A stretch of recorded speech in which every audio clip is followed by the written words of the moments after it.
सभी किसान भाइयों को हमारे चैनल की तरफ से नमस्कार। किसान साथियों, पिछली वीडियो में आपने देखा कि आलू की संपूर्ण फसल में डालने वाले रासायनिक उर्वरकों के बारे में हमने बताया।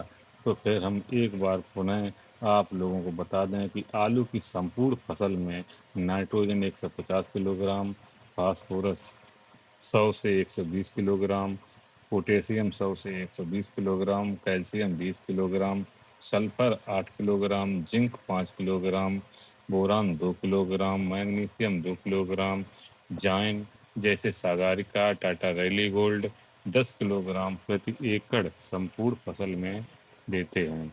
तो दोस्तों, अब हम बात करते हैं बेसल डोज, यानी आलू बुआई से पहले जमीन में कितनी उर्वरकों की मात्रा देनी है। तो आइए शुरू करते हैं आज का वीडियो शुरू करने से पहले हम आपको बता दें कि बेसल डोज पार्ट 2 के लिए बहुत सारे किसान भाइयों ने हमें कमेंट करके कहा कि आप अपना अगला वीडियो अपलोड करें। आप लोगों के सच्चे प्यार को देखते हुए हम आप लोगों के समक्ष प्रस्तुत कर रहे हैं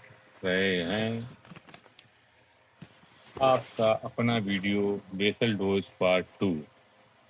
तो जिन किसान भाइयों ने हमारा चैनल सब्सक्राइब नहीं किया है वो सब्सक्राइब कर लें, जिससे आगे आने वाले वीडियो का नोटिफिकेशन आपको मिलता रहे। तो दोस्तों, इसे हम 4 भागों में इन रसायनों को हम 4 भागों में बांटते हैं। एक नंबर पर NPK 12-32-16, दूसरे नंबर पर 20-20-0-13, तीसरे नंबर पर DAP, चौथे नंबर पर 15-15-15। आलू की बुआई में चारों में किसके साथ क्या डालें। तो शुरू करते हैं। भाग 1, NPK 12-32-16 के साथ पड़ने वाले तत्व कौन कौन से हैं और प्रति एकड़ इसकी कितनी मात्रा लेनी चाहिए। तो किसान भाइयों, जो लोग गोबर की सड़ी गली खाद नहीं डालते हैं वो लोग ऑर्गेनिक खाद 10 बोरी प्रति एकड़ इस्तेमाल कर सकते हैं। संपूर्ण फसल में नाइट्रोजन की मात्रा एनपीके का चार्ट लेने के लिए आते हैं अपने चार्ट पर उर्वरक का नाम एनपीके, इसमें परसेंटेज यानी प्रतिशत, नाइट्रोजन 12%, फास्फोरस 32% और पोटेशियम 16%। आलू की संपूर्ण फसल में 150 किलोग्राम नाइट्रोजन, 120 किलोग्राम फास्फोरस और 130 किलोग्राम पोटेशियम की आवश्यकता होती है। इसे बुआई के समय 30 किलोग्राम नाइट्रोजन, 80 किलोग्राम फास्फोरस और 100 किलोग्राम पोटेशियम देते हैं। बुआई के बाद 120 किलोग्राम नाइट्रोजन, 40 किलोग्राम फास्फोरस और 30 किलोग्राम पोटेशियम की आवश्यकता होती है। अब दोस्तों, एक बोरी में 6 किलोग्राम नाइट्रोजन होती है और फास्फोरस 16 किलोग्राम होती है और पोटेशियम 8 किलोग्राम होती है। अब हम एक बोरी की संख्या मतलब 6 किलोग्राम से हमें जरूरत है अपनी फसल के लिए 30 किलोग्राम, यानी 6 पंचे 30, यानी 5 बोरी एनपीके की। और फास्फोरस 80 किलोग्राम चाहिए, तो 16 पंचे 80, यानी 5 बोरी। और हमें पोटेशियम 100 किलोग्राम चाहिए, तो इसमें 8 किलोग्राम मिलती है 12-32-16 में, तो 8 पंचे 40, यानी 40 किलोग्राम यहाँ पे हमें पोटेशियम प्राप्त होगी, जो हमारी फसल के लिए कम है। इसके लिए हम एक bag MOP merit of potash का लेते हैं। इसे 5 बोरी NPK से हमें 40 किलोग्राम पोटेशियम प्राप्त होता है, जो बुआई के समय कम है। हम इसे पूरा करने के लिए देते हैं MOP की बोरी, जिसमें 60 किलोग्राम पोटेशियम होता है। हमें जरूरत है 100 किलोग्राम की, तो NPK की 5 बोरी से 40 किलोग्राम और MOP की बोरी से 60 किलोग्राम। 40 + 60 = 100 किलोग्राम, जो हमारी फसल के लिए पर्याप्त है। चार्ट से हमें प्राप्त हुआ कि पी के 12-32-16 के 5 बैग और MOP मैरिट ऑफ पोटास के 1 bag.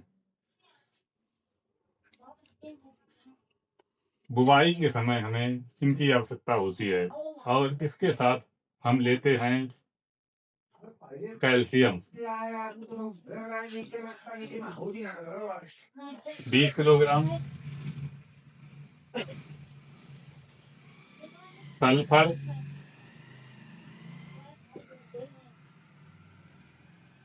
5 kilogram, zinc 5 kilogram, magnesium 2 kilogram और बोरान 2 किलोग्राम की दर से प्रति एकड़ में हम इसका बुवाई के समय प्रयोग करते हैं। इसके साथ दोस्तों हम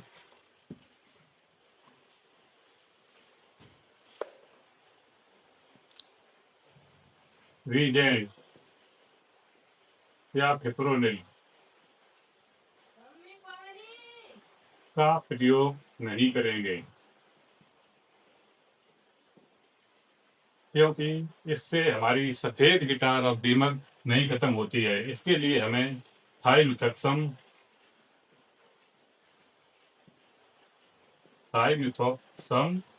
25% प्रति एकड़ 1 किलोग्राम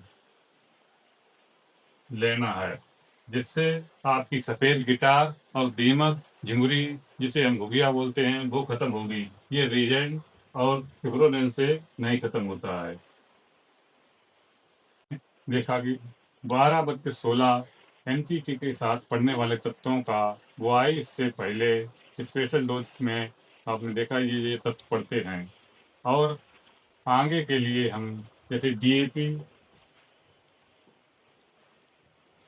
के साथ क्या प्रयोग होगा 20-20-0-13 या 15-15-15 के साथ कौन कौन से तत्व और कितनी मात्रा प्रयोग होगी, इसके लिए हम आपको बेसल डोज पार्ट 3 में बताएंगे।